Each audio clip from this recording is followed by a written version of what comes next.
ಕರ್ನಾಟಕದಲ್ಲಿ ಶಾಲಾ ಮಕ್ಕಳಿಗೆ ದಸರಾ ರಜೆ ಶುರುವಾಗಲಿದೆ. ಸೆಪ್ಟೆಂಬರ್ ಹಾಗೂ ಅಕ್ಟೋಬರ್ನಲ್ಲಿ ಶಾಲಾ ಮಕ್ಕಳಿಗೆ ಒಟ್ಟು 18 ದಿನಗಳು ರಜೆ ಸಿಗಲಿದೆ. ಈ ಬಗ್ಗೆ ಕರ್ನಾಟಕ ಶಿಕ್ಷಣ ಇಲಾಖೆಯು ಮಾಹಿತಿ ನೀಡಿದ್ದು, ಶೈಕ್ಷಣಿಕ ವರ್ಷ ಆರಂಭದಲ್ಲಿ ರಜೆ ಹಾಗೂ ಕಾರ್ಯಚಟುವಟಿಕೆಗಳ ವೇಳಾಪಟ್ಟಿಯನ್ನು ಬಿಡುಗಡೆ ಮಾಡಿದೆ. 2025 ಮತ್ತು 26ನೇ ಶೈಕ್ಷಣಿಕ ಸಾಲಿನ ದಸರಾ ರಜೆ ಸೆಪ್ಟೆಂಬರ್ 22ರಿಂದ ಆರಂಭವಾಗಲಿದ್ದು, ಅಕ್ಟೋಬರ್ 7ರವರೆಗೆ ಇರಲಿದೆ. ಶಿಕ್ಷಣ ಇಲಾಖೆಯ ಆದೇಶದ ಪ್ರಕಾರ ಶಾಲಾ ವಿದ್ಯಾರ್ಥಿಗಳಿಗೆ ದಸರಾ ರಜೆಯು ಒಟ್ಟು 18 ದಿನಗಳ ಕಾಲ ಇರಲಿದೆ. ಸೆಪ್ಟೆಂಬರ್ 15ರಂದು ರಾಜ್ಯದಾದ್ಯಂತ ಅಂತಾರಾಷ್ಟ್ರೀಯ ಪ್ರಜಾಪ್ರಭುತ್ವ ದಿನಾಚರಣೆಯನ್ನು ಆಚರಿಸುವಂತೆ ಸರ್ಕಾರ ಆದೇಶಿಸಿದೆ. ಈ ಕುರಿತಂತೆ ಸಮಾಜ ಕಲ್ಯಾಣ ಇಲಾಖೆಯ ಸರ್ಕಾರ ಅಧೀನ ಕಾರ್ಯದರ್ಶಿ ನಡವಳಿ ಹೊರಡಿಸಿದ್ದು, ಪ್ರಜಾಪ್ರಭುತ್ವದ ತತ್ವಗಳನ್ನು ಉತ್ತೇಜಿಸಲು ಮತ್ತು ಜಾಗತಿಕವಾಗಿ ಅದರ ಪ್ರಾಮುಖ್ಯತೆ ಬಗ್ಗೆ ಜಾಗೃತಿ ಮೂಡಿಸಲು, ಪ್ರಜಾಪ್ರಭುತ್ವದ ಆಡಳಿತ, ಮಾನವ ಹಕ್ಕುಗಳು ಮತ್ತು ಕಾನೂನು ನಿಯಮದ ಮೌಲ್ಯಗಳನ್ನು ಬಲಪಡಿಸಲು 2007ರಲ್ಲಿ ವಿಶ್ವಸಂಸ್ಥೆಯ ಸಾಮಾನ್ಯ ಸಭೆಯ ನಿರ್ಣಯದಂತೆ ಪ್ರತಿ ವರ್ಷ ಸೆಪ್ಟೆಂಬರ್ 15ರಂದು ಅಂತಾರಾಷ್ಟ್ರೀಯ ಪ್ರಜಾಪ್ರಭುತ್ವ ದಿನವನ್ನು ಆಚರಿಸಲಾಗುತ್ತಿದೆ.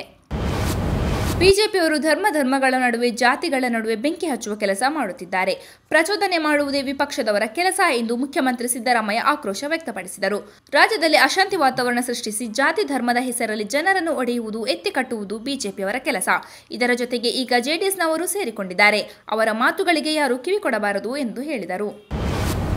ಮದ್ದೂರಿನಲ್ಲಿ ಮಾಡಿದ ಭಾಷಣಕ್ಕಾಗಿ ನನ್ನ ಮೇಲೆ ರಾಜ್ಯ ಸರ್ಕಾರ ಎಫ್ಐಆರ್ ದಾಖಲಿಸಿದೆ. ಸರ್ಕಾರ ಅದೆಷ್ಟೇ ಎಫ್ಐಆರ್ಗಳನ್ನು ಹಾಕಿದರೂ ಸಹ ನಾನು ವಿಚಲಿತನಾಗುವುದಿಲ್ಲ ಎಂದು ಶಾಸಕ ಬಸನಗೌಡ ಪಾಟೀಲ್ ಯತ್ನಾಳ್ ತಿಳಿಸಿದರು.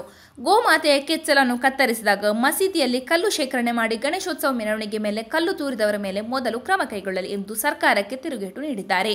ಕಾಂಗ್ರೆಸ್ ಪಕ್ಷದ ಅಂತ್ಯ ಮದ್ದೂರಿನಿಂದಲೇ ಆರಂಭವಾಗಲಿದೆ. ಬೆದರಿಸುವ ಪ್ರಯತ್ನಕ್ಕೆ ಜಗ್ಗುವ ಮಾತೇ ಇಲ್ಲ. ಜೈ ಶ್ರೀರಾಮ ಎಂದು ಯತ್ನಾಳ್ ಟ್ವೀಟ್ ಮಾಡಿದ್ದಾರೆ.